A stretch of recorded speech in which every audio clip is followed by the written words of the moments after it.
Buddha's first noble truth.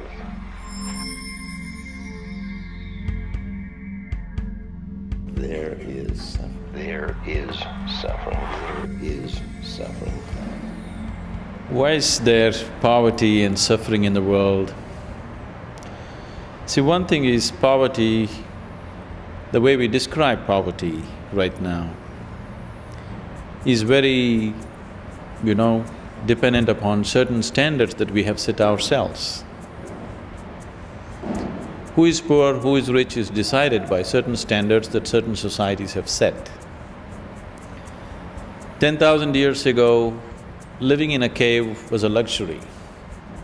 If you had a good cave for yourself and something to cover yourself, it was a great life.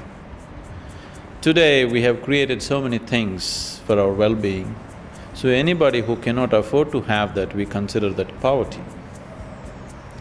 So what's poverty in one society need not be poverty in another society.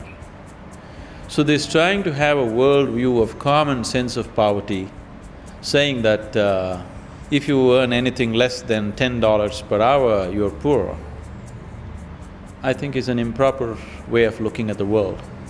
I know in South India, if a man earns $2 per day, not per hour, he can live well, he can live reasonably okay.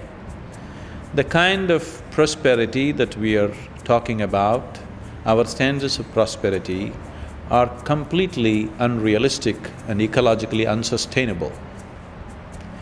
So this idea of poverty and prosperity needs to go through a lot of change.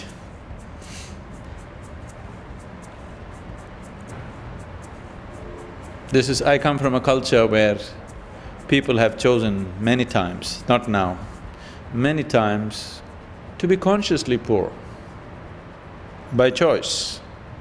This is a culture where kings have chosen to walk as beggars. So, poverty is not necessarily in terms of whether you have a car to drive or not, whether you have a big house to live or not, that's not so. Definitely the world is poor because in spite of all this wealth, in spite of all this comfort and conveniences that science has heaped upon us, still people are living joyless, still people are living not knowing how to live. We know how to go to the Mars, but we still don't know how to live on this planet. That's definitely poverty.